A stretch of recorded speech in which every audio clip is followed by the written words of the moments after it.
그러니까 성장을 하는가 동시에 고급 기술들을 배우다 보니까 그때 당시 아마추어 기술보다는 프로 기술을 배우다 보니까 그러니까 좋은 성장을 이루지 않았나? 그랬던 것 같아요.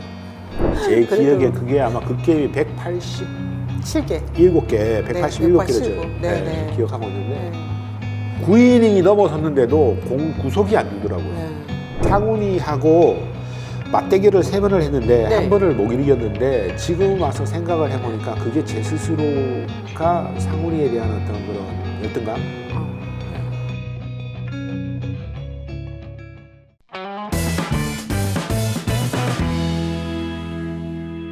오비베어스 화수분 야구 1호이십니다. 제가 모르겠어요. 제가 그게 아니 화수분 야구 1호분이 화수분 야구를 위해서 2군에서 계셨으니까 이것도 참 정말 인연 아닌가요? 제가 처음에 오비 들어갈 때에 2군 야구장을 전용 야구장을 가지고 있는 구단은 오비밖에 없었어요. 전문적으로 활성화하는 부분에 있어가지고 여기가 좀 더 딴 팀보다는 체계적이었고 미국도 그렇고 일본도 그렇고 돈이 많은 구단은 화수분 야구에 대한 보다는 돈을 주고 사오는 특히 요미 대표적으로는 요미우리나 양키스 같은 경우에는 주고 사오고 좋은 성적을 유지하는 팀들이고 그렇지 않고 뭐 돈 없는 구단이나 이런 구단은 육성해서 키워서 그리고 좋은 선수가 되면 이 선수가 또 나가게 되고 이게 두산도 키움도 그렇고 그런 대표적인 구단이죠. 그러다 보니까 뭐 자연스럽게 밑에 있는 친구들이 기회를 많이 갖게 되고 그러다 보면 그 자리를 좋은 선수들이 차지하게 되고 뭐 이런 순환 방식이었는데 FA 선수들이 이제 잔류하게 되면 아무래도 밑에 있는 선수들이 그 선수를 밀어내기에는 어려움이 있죠. 어렵죠. 밑에 있는 선수가 탁 치고 나오기가 환경적으로는 좀 어려운 것 같아요. 처음에 코치님이 오비베어스 입단했을 때의 환경은 좀 어땠어요? 그때는 이제 사실 출범하고 좀 시간이 지난 상황이어서 어떻게 보면 그 시기가 과도기였다고 봐야 되나? 왜냐하면 1억이면 그때 당시에 1,000만 원이라고 그래도 엄청난 금액이었단 말이에요. 이게 86년, 87년에서 93, 4년까지 요 중간에 요 시기가 그때는 우리가 대중보다 암흑기였던 것 같아요. 그리고 나서 현대 해상이 그 아마추어 야구가 생기면서 계약 수준이 높아졌고 현대 피닉스였나요? 그렇죠. 피닉스. 그러면서 갑자기 계약 수준이 올라갔고 그러니까 이 중간에 있던 사람이 돈에 대한 어떤 가치도 떨어졌고 돈을 많이 받지도 못했고 막 그때는 막 25% 연봉 상한선이 있고 막 그런 시기였잖아요. 삭감도 됐죠 많이. 그리고 저 같은 경우에는 그 25% 상한선을 넘겨가면서 어떤 혜택을 받았던 사람인데 그 시기 때 야구를 했던 사람들이 가장 어떤 혜택을 좀 덜 받은 그런 시기였던 것 같아요. 그러면 처음에 이제 연습생으로 들어가셨었는데 왜 그때는 그랬었어요? 그 상황이? 고졸 선수에 대한 어떤 그런 인식이 지금처럼 이렇게 높지는 않았어요. 오히려 대졸이 훨씬 더 높았죠. 왜냐하면 대졸은 즉시 전력금이라고 생각을 했고 고졸은 육성했는데 그때 당시에 육성이에 대한 개념이 좀 많이 약했을 때고 그리고 뭐 지방에 뭐 이름 없는 학교에서 야구도 잘하지도 못했고 좀 한다가도 아니고 잘하지도 못했고 그냥 그런 선수였던 것 같아요. 제가 예전에 이렇게 운 좋게 저때 그 은사님이셨던 지금 이명섭 지금 서울시 야구협회 이사님으로 계신데 이명섭? 오비를 소개시키게 된 거죠. 여기서 테스트를 한번 받아보자. 제 기억에는 한 1월 달쯤에 받았던 것 같아요. 창원에서. 추운 날. 그때 이제 테스트를 보고 한 3월 달쯤에 제가 통보를 받은 것 같아요. 합류하라고. 서울 생활도 처음이었을 거고 팀도 낯설고 선배들 다 쟁쟁한 선배들 계시고 그때 당시에는 선배들을 보면 쟁쟁하다는 표현이 안 돼요. 왜냐하면 TV에서 보던 사람이 지금 같이 운동을 하고 있는데 이게 쟁쟁하다는 표현이 아니라니까요. 그러니까 뭐 쟁쟁하다, 뭐 위에 쳐다본다 이렇게 표현할 수 있을 정도의 위치도 아니었어요. 저는. 그런데 어떻게 1년 만에 이렇게 이제 지금도 대학에 가서 성장하는 선수들이 많잖아요. 이제 좀 몸이 늦게 성장하는 친구들이 있어요. 그러니까 아무래도 저도 야구를 늦게 시작하다 보니까 늦게 눈을 뜬 것 같아요.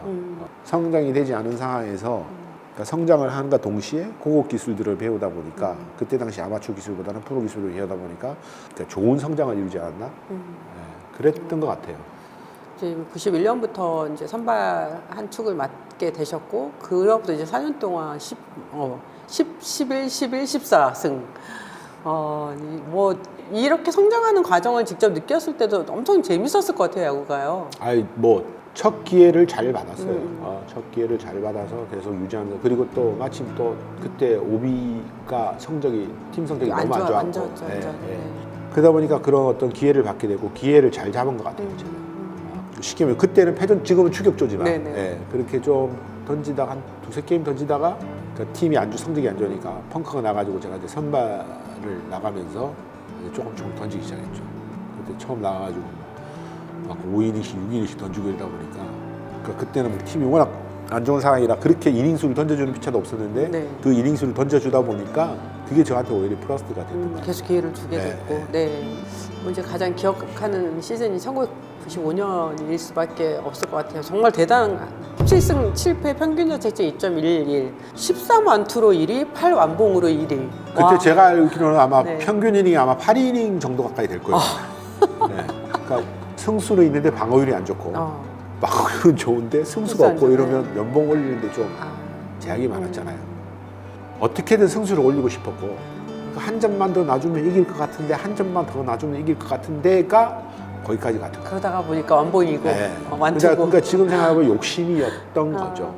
회복도 지금처럼 뭐 되게 체계적으로 된 것도 아니었을 거고요. 당연히 그냥 개인적으로 풀었을 거 아닙니까. 그러니까 제가 좀 그나마 부상이 좀 덜하고 이랬던 거는 몸이 유연했던 것 같아요.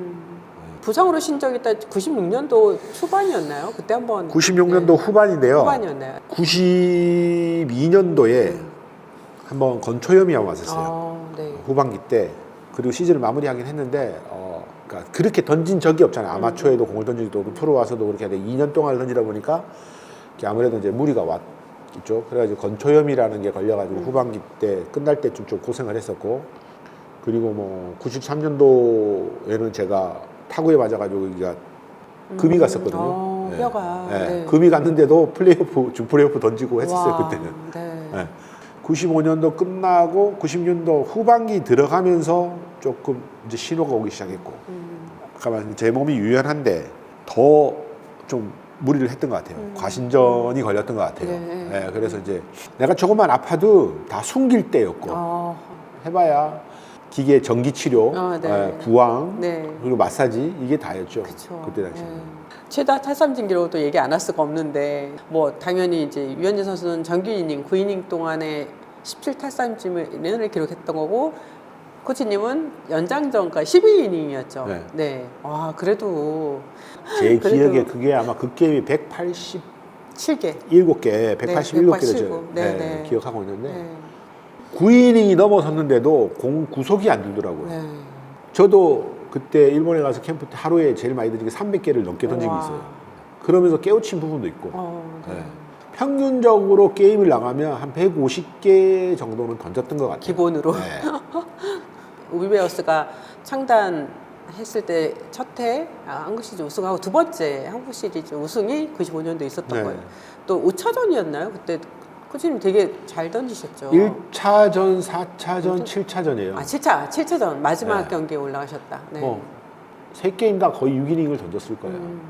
그래서 팬들은 95년도에 투수 김상진은 선동열, 최동원을 버금가는 정말 에이스로서의 최고의 활약을 펼쳤다라고 이야기를 하더라고요. 밥 먹던 힘까지 다 짜낸 거예요. 그 선배님들은 선동열이나 최동원 선배님은 그냥 평상시 가지고 있는 실력을 보여주신 거고 저는 그냥 젖 먹던 힘까지 다 짜내서 그렇게 된 거죠. 그분들은 평상시에 보여주시는 부분들을 그냥 저처럼 보여주신 거고 저는 너무 많이 짜내서 엑기스까지 빨려가지고 좀 힘들었던 거예요. 그랬던 것 같고. 우비베어스 시절에 이제 또 가장 많이 거론되는 인물이 이상훈 투수잖아요. 실제로는 어떤 관계세요?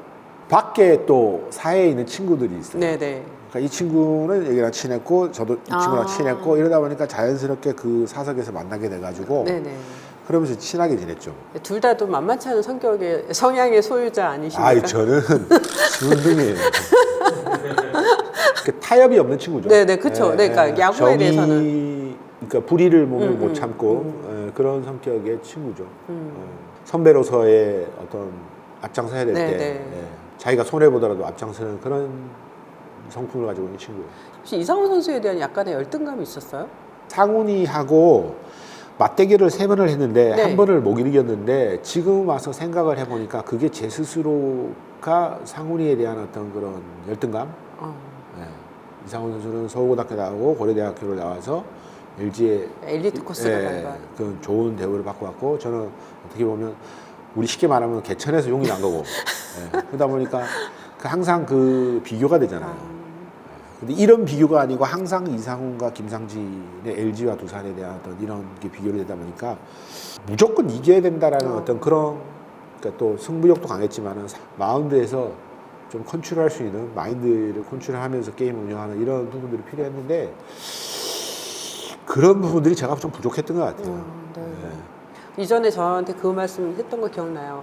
이상훈 선수가 이제 SK로 왔을 때 그 전해 은퇴를 하셨잖아요. 네. 그래서 내가 만약 있었으면 한 번은 같은 유니폼을 입고 뛸 수 있었을 텐데라고 말씀하셨던 거. 네. 네. 상훈이는 제가 존경하는 선수이고 친구이지만 같은 팀에서 한 번도 뛰어본 적도 없고 여러 가지 이 생활을 해오다 보니까 좀 아쉬운 부분들 중에 한 부분이죠. 같이 운동선수 생활을 하면서 좀 같이 행동을 좀 이런 어떤 생활을 했으면 어쩌 못했을까라는 그런 생각을 좀 하게 되죠. 투수 김상진이 활약했을 때 90년대 초중반 시절에는 사실 뭐 이상훈 선수뿐만 아니라 다른 팀에 뭐 이름만 대도 네. 다 알만한 분들이 많았잖아요. 네. 뭐 정민철 선수 정민태도 있었고 이대진 주영강 또 김원영 전 감독도 계셨고 구대성도 맞아요. 있었고 네, 구대성 선배. 송진우 선배도 있었고 제일 좋기는 그쪽이 좋았네요. 어디가 하나가요? 네. 빙그레 네. 빙그레 에그스. 뭐 두산은 꾸준하게 활약을 했던 선수들이 그렇게 많지는 않았던 것 같아요. 91년, 95년 정말 많은 공을 던지다 보니까 평균 말씀하신 거죠. 181.8이닝이었거든요. 네. 그러다 보니까 이제 삼성으로 현금 트레이드가 됐는데 거기에서 이제 좀 이제 내리막길을 좀 96년도 캠프 들어가기 전에 제가 이제 운동 방법 선택이 좀 미스였던 것 잘못했어요? 같아요. 미스였던 것 같아요. 그 유연성에 대한 부분을 조금 더 너무 과하게 갔던 것 같아요. 그래서 그 운동 방법을 제가 좀 잘못 선택을 해서 몸에 이상이 왔던 것 같아요. 예. 제가 간 첫 해에 제가 12승을 했고 둘째는 제가 맹장 캠프 때 맹장 때문에 그 해가 89이닝을 던졌을 거예요.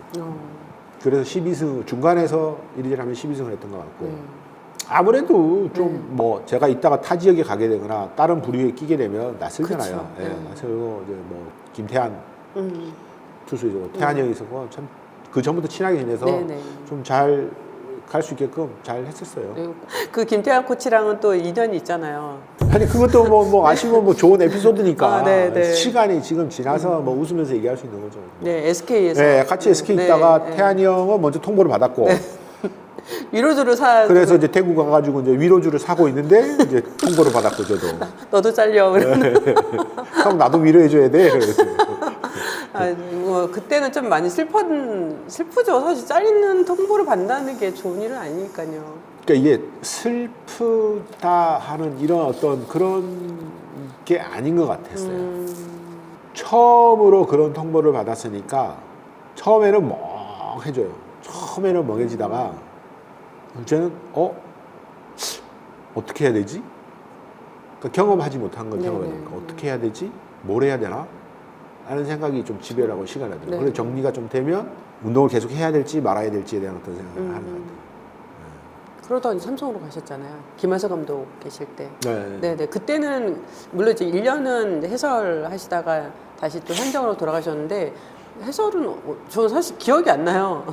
그러니까 메이저리그 해설을 하게 됐는데 야 이게 뭐 인포메이션도 없죠.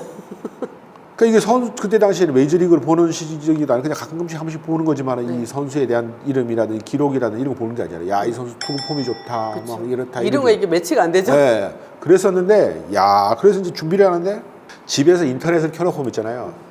사전 갖다 놓고 있잖아요. 12시간씩 보는 거예요. 힘들었어요. 근데 또 용어 자체도 저는 이제 좀 이런 얘기를 하면 그렇지만 어차피 지금 뭐 다 웃으면서 얘기할 수 있는 거지. 이 사투리 쓰죠. 이 어릴 때 배웠던 그 이런 야구 용어가 거의 다 일본에서 넘어오냐 나왔잖아요. 그렇죠. 달려 있으니까 미국식 발음을 하려고 해도 이게 하다 보면 안 되는 거야. 예를 들어가지고 지금은 이제 싱킹 베이스볼 네. 패스트볼이라고 그러지만 그때는 저희 입이 달리게 싱카 그랬거든요. 맞습니다. 야, 그 한 단어 하나 가지고 엄청나게 그런 부분들이 많았죠. 진짜 많았던 것 같아요. 발음 때문에.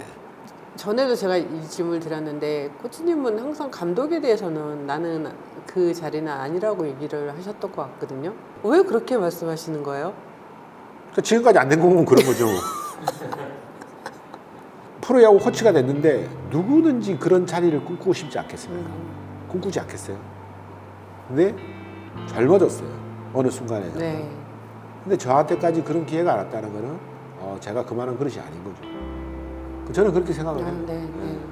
그러니까 안 하고 싶어서 그런 게 아니, 아니라 그렇죠. 네, 그렇죠. 그 기회가 오지 않았다는 그렇죠. 그런 거죠. 그러면 제가 그 네. 기회가 오지 않았다기보다는 네. 제 스스로 그 기회를 만들 수 있는 기회를 제가 못 만들었다고 보는 게 맞겠죠. 네, 저에 대한 평가라든지 이런 부분들을 제가 스스로 평상시에 어떤 그런 보였던 모습이라든지 이런 성품이라든지 이런 부분들이 위에서 볼 때도 주변에서 볼 때도 저 사람은 한정한 감독이 될 수 있는 그런 걸 가지고 있는 사람이야 라고 평가가 됐어야 되는데 그렇지 못했다라는 걸 제 스스로 그렇게 만들지 못했던 거기 때문에 제가 그런 선택을 못 받았던 거라고 생각하시면 될 것 같아요. 네. 사실 이제 코치의 연봉이 좀 많이 적잖아요. 네, 물론 저는 진짜 궁금해요. 코치님 정도의 그 커리어면 코치 연봉은 좀 달라지겠죠, 당연히? 어떻게 보면 제가 지금 지도자를 하면서 2005년도부터 시작을 네, 했거든요. 네, 네. 근데 제가 지금 연봉을 받는 거를 보면 저 밑에 있는 후배들이 저보다 많이 받는 친구들도 있을 거고, 뭐 그거는 팀 성적에 따라서 왔다 갔다 하는 코치들은. 네, 네. 성적에 팀 성적에 따라서 많이 좌지우지하는 것 같아요. 근데 너무 변함이 없어서 뭐 네. 그거야 지금 한국 야구가 가지고 있는 트렌드가 그러니까 언젠가는 이런 부분도 조금 또 변화가 일겠죠. 네. 제가 선수할 때는 코치님들이 선택받아 자들만 아무나 그 기회를 가질 수 그렇죠. 없는 선택받은 분들만 할 수 있는 위치였고 네네. 그래서 그때 당시에 코치님들이 연봉이 웬만한 선수들보다는 많은 연봉이었고 그랬었구나. 네. 그리고 지금은 또 워낙 많은 이 인재들이 다 빠져 있잖아요. 그러다 보니까 뭐 그런 상황이 될 수도 있고 언젠가는 또 뭐 이런 부분들이 또 좋아질 시기가 오지 않겠어요? 네. 그러니까 뭐 일본도 그렇고 미국도 그렇고 뭐 그런 시기가 있을 거라고 봐요. 그러니까 지금 아닐 거라고 생각했지만 시대가 자꾸 흘러가면서 이런 부분들이 하나씩 변화가 되니까 네, 네. 그 어느 정도 시기가 되면 뭐 또 후배들이 도움받는 시기가 오겠죠. 네. 네, 마지막으로 우리 베어스, 두산 베어스 팬들한테 영상으로 한번 인사 좀 부탁드리겠습니다. 네, 네. 저한테 그렇게 많은 관심을 보내주시고 사랑을 주시는지는 몰랐습니다. 이번 계기로 팬분들이 그 2군에서 묵묵히 땀 흘리고 있는 코치들에게 어떤 관심과 사랑을 가지고 계시는 줄 알았고 저뿐만 아닌 여러 코치님들이 지금도 또 열심히 땀을 흘리고 계시는데 거기에 대해서 사랑을 보내주셔서 너무 감사하고 그리고 너무나 많은 가분한 사랑을 받은 것 같습니다. 뭐 언젠가 또 한번 만날 기회가 되면 다른 인사로 찾아뵐 수 있도록 노력하겠습니다. 네, 그동안 감사했습니다. 이제 새롭게 또 내년 시즌부터 만나게 될 롯데 자이언츠 팬들, 롯데 자이언츠 팬들한테 인사 좀 부탁드립니다. 예, 2025 시즌부터 새로 스텝에 합류하게 된 김상진 코치입니다. 반갑습니다. 다른 팀들도 팬분들의 어떤 열정이라든지 이런 부분도 많지만 특히 롯데는 대한민국을 대표하는 어떤 그런 팬분들의 팬심이 있기 때문에 내년에 롯데에 많은 기대를 가지고 계신 줄 알고 제가 많이 부족하지만 조그마한 힘이 될 수 있도록 그렇게 노력하겠습니다. 앞으로 많은 응원 부탁드리겠습니다. 감사합니다.